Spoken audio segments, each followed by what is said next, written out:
Kung mapatunayan na mali yung mga ginawang iyon ni VP Sara, okay lang ba sa inyo na kayo ang mapaparusahan sa desisyon ng iba? Kasi ako po ang accountable officer, ma'am. So okay lang po sa inyo, kayo po ang sasalo ng sisi ng iba. Miss Gina, alam niyo po ba kung lahat ng mga detalye dun sa acknowledgement receipts ay totoo? Yung petsa kung kailan binayaran na ang isang produkto o serbisyo, kung saan po binili o binayaran ito, kung ano yung item na yon at saka yung halaga.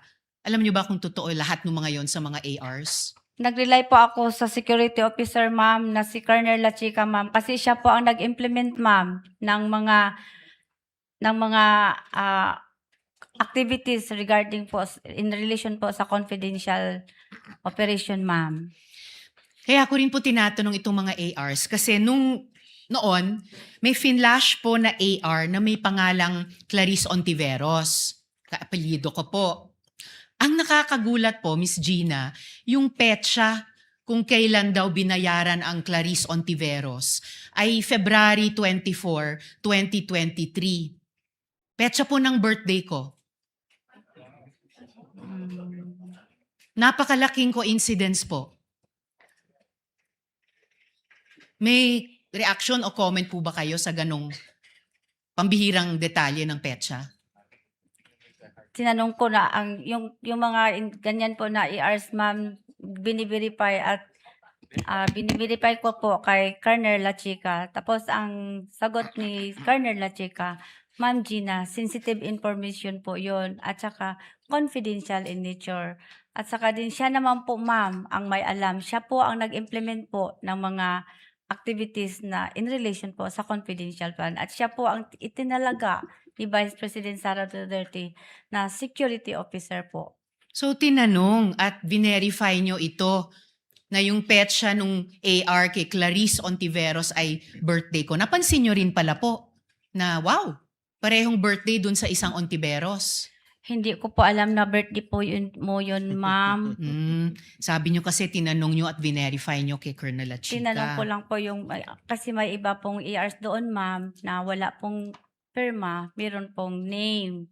Ang iba po, walang date. Ang iba po, hindi po mabasa masyado ang pangalan, ma'am. Pero itong isang petsa, basang-basa. Anyway, ang pinaka-importante kong pangutana sa inyo, Miss Gina, no?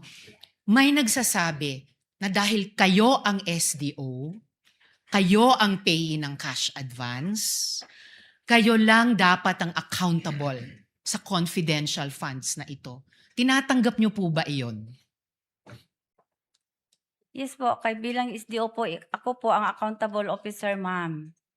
So, kung wala pong alam si Colonel La Chica, kung wala pong alam si VP Sara Duterte sa paggamit nito, kung hindi ma-explain kung saan napunta ang pera, kayo lang ang mananagot.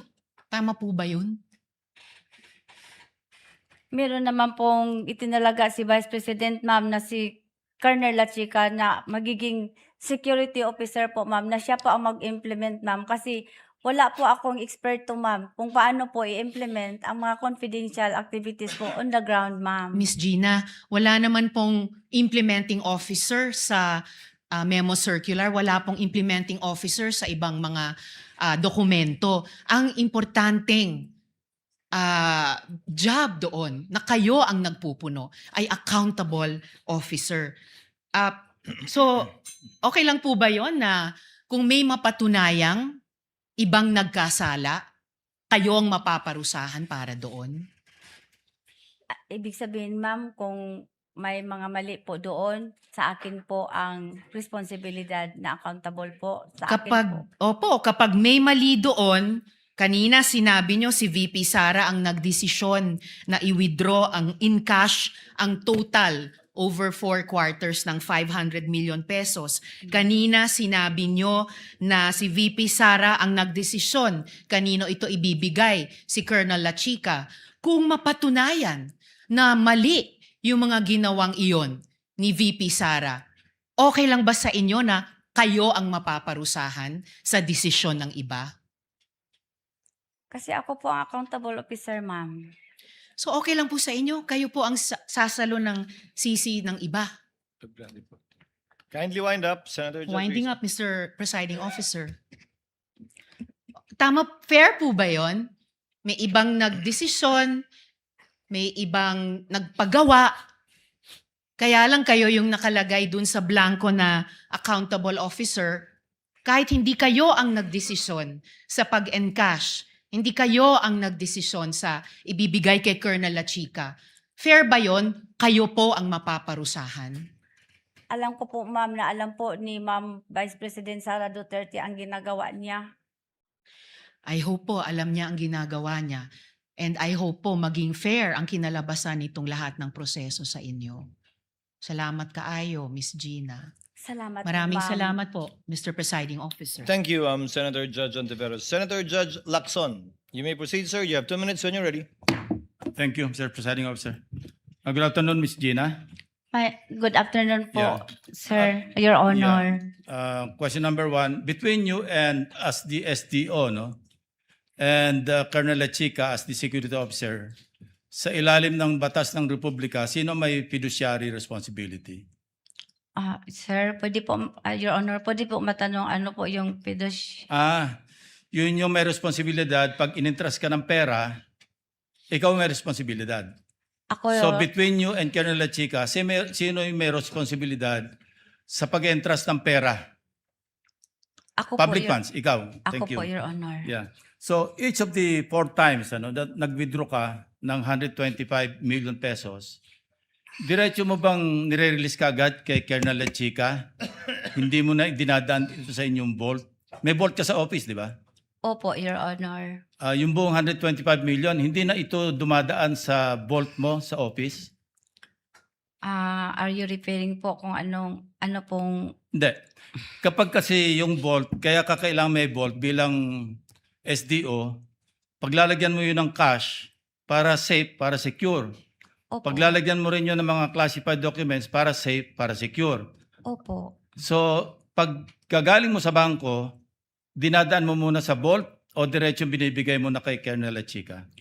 Pag na-encash na po ang cheque, Your Honor, habang papauwi po ako, tinawagan ko po si Colonel La Chica na Hindi, pakisagot lang. na-encash na po. Dumadaan ba sa vault ng office mo o diretso kay Colonel? Yung first po na withdrawal, Your Honor, for 2022 po, hindi na po naipasok sa vault, Your Honor. Yung pangalawa, pangatlo, pang-apat? Half-half po, Your Honor. Paano yung half-half? Yung 2023, Kalahati ng 125 kay Colonel, kalahati. hindi po, Your sa vault. Honor. Ganito po, Your Honor. Sige.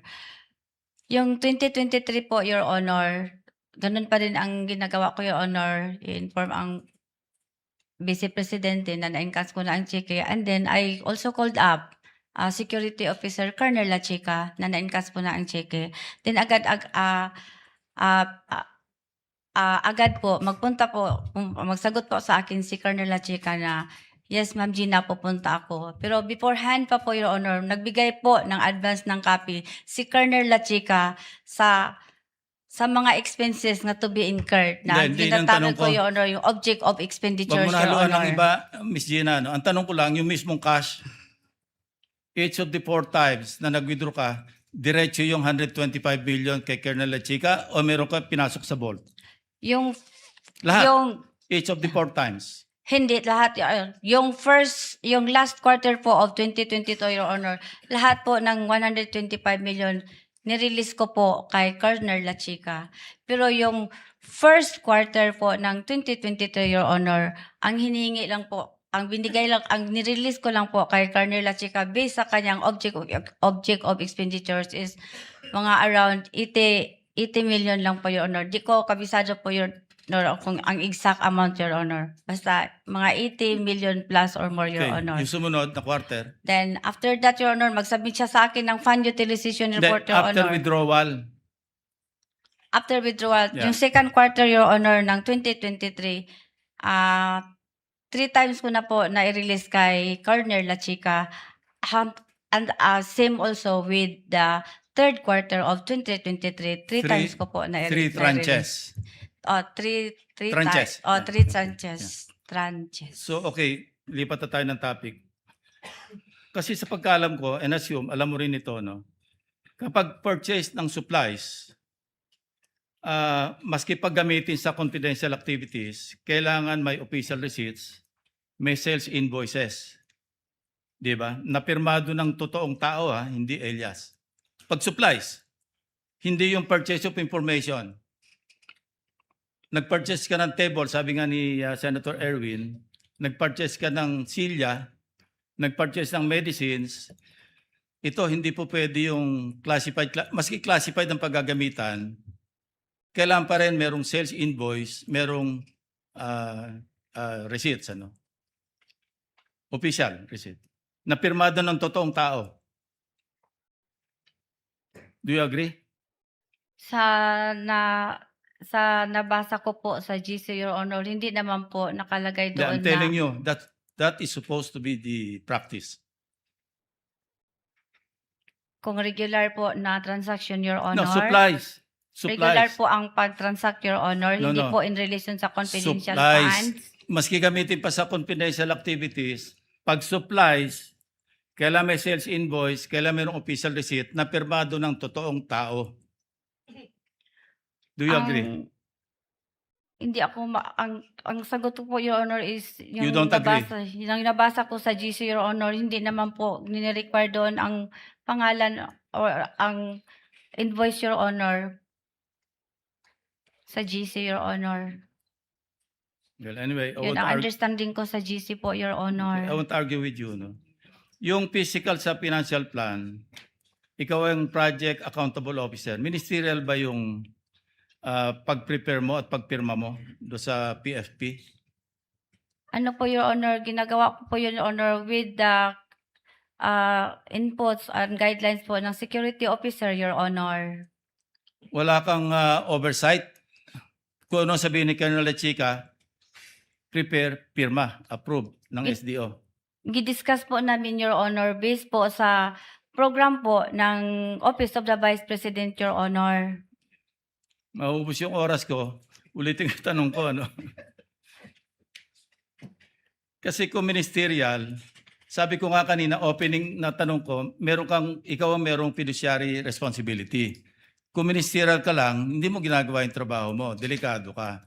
Pero kung hindi, sabi mo kasi narinig ko yung sagot mo kay Atty. Ligutan, pag satisfied po ako, pipirma ako. So hindi ministerial, hindi ba? Gidiscuss po namin, Your Honor, yung PAP, Your Honor. Hindi Tapos po na ako oras yun. Sige, nagpirma. maraming salamat. Wala akong makita masagot sa'yo. Senator Judge Soto is recognized for his interjections. You may proceed, sir. You have 2 minutes. Thank you, Mr. Presiding Officer, Mr. President. Thank you. Madam Witness, being the Special Disbursing Officer, you are the only official allowed to disburse the funds. Tama po ba? Based sa GC po, Your Honor, ako po ang person mag-disburse, Your Honor. Correct. Now, can you delegate these powers to others? Gidisburse ko po ang confidential fund, Your Honor, sa aming security officer, Your Honor. Hindi, yung pagiging disbursement officer mo, are you allowed to delegate to others? Basta, Your Honor, ang aking pag-disburse, gidisburse ko po sa security officer, Your Honor. Yan po ang trabaho ko, Your Honor. Oh, Gidisburse, so therefore, i-release. therefore the answer is no.